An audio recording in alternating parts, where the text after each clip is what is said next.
आता याच्यामध्ये मूळ मुद्दा असा आहे की आपल्याकडे नेहमी आजकाल हिंदुत्ववादी वारं चालू आहे. कधी कधी असं वाटतं की हिंदुत्ववादाची व्याख्या काय आहे.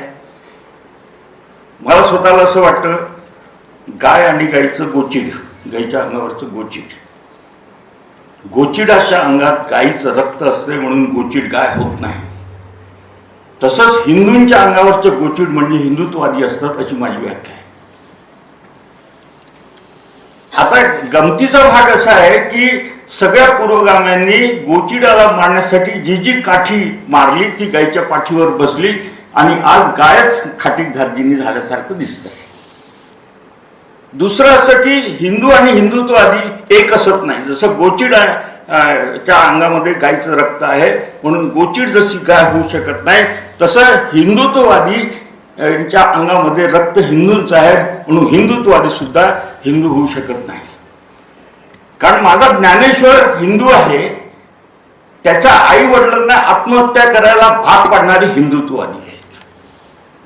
माझा तुकाराम हिंदू आहे पण त्याच्या गाथा बुडवणारे हिंदुत्ववादी आहेत. औरंगजेबाचं सैन्य आलं नव्हतं.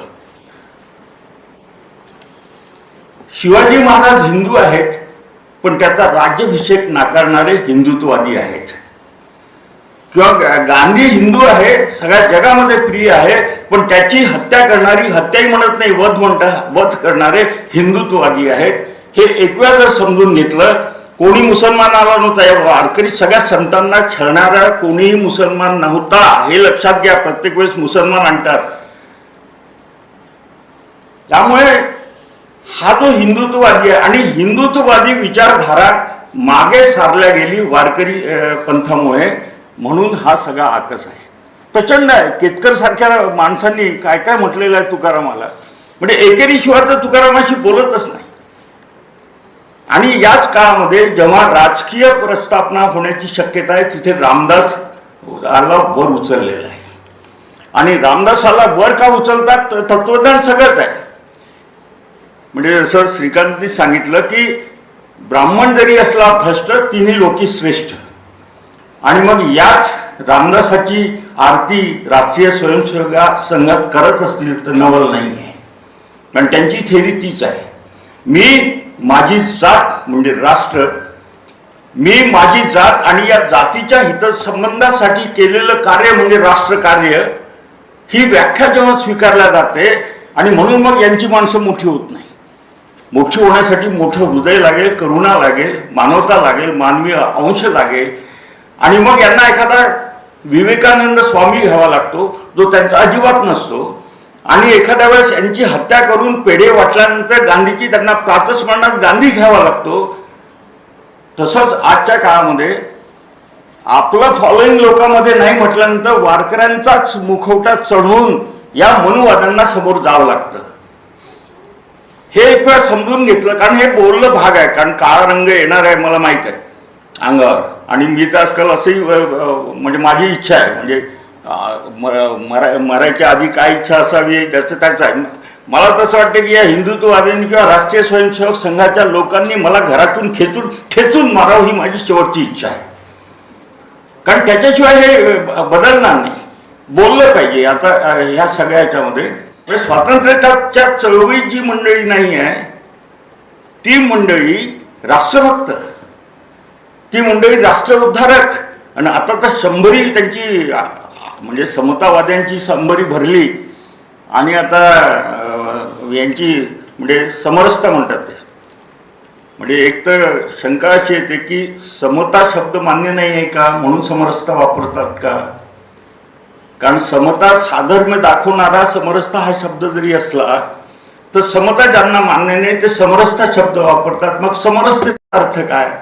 याचा साधा सोपा अर्थ असा आहे, समरसता म्हणजे की वाघाच्या पोटात बकरी जाणार असेल तर तिने आनंदाने हातपाय न झाडता, बेबे न करता, किंचा न मारता अतिशय आनंदाने तिच्या पोटामध्ये समरस होऊन जावं ही समरसता आहे. त्यामुळे बरं यांचे शब्द वेगळे आहे. म्हणजे बहुजन मागेल ती भीक आणि हे मागतील ती माधुकरी. अरे तुझ्या डोक्यात काय शेण भरलेलं आहे का? तू काय शेण खातोस का असं म्हणणार. पण हे खातात ते पंचगव्य. हुकुमशाही म्हणणार नाही, एक चालकांवरती म्हणतील. म्हणजे काय आहे, म्हणजे हा जो सांस्कृतिक वर्चस्वादाचा एक हे आहे. कारण आता संतांनाही संपवल्याशिवाय, गांधींना संपवल्याशिवाय, नेहरूच्या संदर्भात तर म्हणजे नेहरूनी गांधीने काय पाप केलं. कारण हा जो हे आहे वर्णवर्चस्ववादी विचारधारा जी आहे ती अशी अग्रसर होती 1920 पर्यंत. ती मागे ढकलून मानवतावादी, समता, स्वातंत्र्य, बंधुता, लोकशाही ही मूल्य स्वातंत्र्याच्या चळवळीत या माणसांनी रुजवली. हा यांचा अपराध आहे. म्हणजे एका ठिकाणी म्हणजे मी सध्या नेहरू लिहितोय आणि अजून शिव्या खाण्याची तरतूद करून घेतो आहे. म्हणजे नेहरूंच्या संदर्भामध्ये राजू दीक्षितचं एक यूट्यूबवर भाषण आहे आणि हे भाषण जवळजवळ 93 लाख लोकांनी ऐकलेलं आहे. या भाषणात असं म्हणतो राजू दीक्षित, हॅरिस कॉलेजमध्ये नेहरू, जीना, एडविना एकाच वर्गात शिकत होते. त्याच्यानंतर तो असं म्हणतो की एडविना सुंदर असल्यामुळे नेहरू तिच्या प्रेमात पडले आणि एडविना सुंदर असल्यामुळे जीनाही तिच्या प्रेमात पडले. आणि मग एडविना या दोघांनाही मॅनेज करायची कुशलतेने. पण नेहरूंना समजतं की जीनाही एडविनाच्या प्रेमात आहे आणि जीनालाही समजतं की नेहरू एडविनाच्या प्रेमात आहे. म्हणून मग यांच्यात भांडणं सुरू होतात. मग त्याच्यातून वैमनस्य तयार होतं आणि या वैमनस्यातून पुढे भारत पाकिस्तान तयार होतं. आता हे तर त्याच्याही पेक्षा क्लायमॅक्स आहे. एक तर जीनांचं वय 13 वर्षांनी मोठं आहे नेहरूपेक्षा. आता एकाच वर्गात जीना आणि नेहरू यायसाठी जीनाला 12 वर्ष नापास होत नेहरूची वाट पाहावी लागली असेल. दुसरा महत्वाचा मुद्दा, हॅरिस कॉलेज नावाचं लंडनमध्ये कॉलेजच नाही आहे. आणि तिसरा तर मुद्दा इतका महत्वाचा आहे की एडविनाचं शिक्षण मॅट्रिकच्या पलीकडे झालेलंच नाही. आणि ही कथा म्हणजे या भाषणातली कथा 93 लाख लोकांनी ऐकलेली आहे आणि किती लोकांपर्यंत गेलेली असेल. त्यामुळे हे सगळं करायचं आहे. म्हणजे वारकरीच्या अनुषंगाने आपण हे म्हणतो, वारकरी चळवळ सुद्धा संपुष्टात आणायची आहे. आणि ज्या वारकरी चळवळीतले संत नथुराम गोडसेवर बोलत असतील ते नक्की मनोवती आहेत. त्यांनी त्यांच्या रूपामध्ये यावं. आणि यांचं दुःख असं आहे की या 300 वर्षाच्या कालखंडामध्ये कोणीच नसल्यामुळे मग रामदासाला उभं केलेलं आहे. आणि हे जाणवतं, रामदासाची थोरवी वगैरे सगळं ऐकून जाणवतं. बरं, जो माणूस रामदास म्हणतो की ब्राह्मण जरी झाला भ्रष्ट तरी तिन्ही लोकी श्रेष्ठ, याला ते जातीयवाद म्हणत नाही. म्हणजे हा जातीयवाद आहे. तो भ्रष्ट जरी झाला तरी तिन्ही लोकी श्रेष्ठ म्हणायचा हा जातीयवाद आहे. किंवा रामदासाला मानणारे मग जातीवादी आहेत असं नाही म्हणणार. पण रामदासावर मी बोलायला लागलो तर मात्र जातीवादी होतो, हे मात्र खरं आहे. मला असं वाटतं की आज कार्यक्रम घेतला म्हणजे याची शिक्षा तुम्हाला होणार नाही एवढीच मी आशा बाळगतो. कारण आजकाल त्या भीतीपोटीच लोक मला बोलवत नाही बोलत, याचाही आनंद होतो. आणि बोलायला भेटलं तर मग तोंड सोडून बोलतो, त्याच्यात काही पर्वा करायची नाही ठरवलेलं आहे. मला स्वतःला श्रीकांत सध्या तर आता अधिक जगावं असं वाटतं आहे.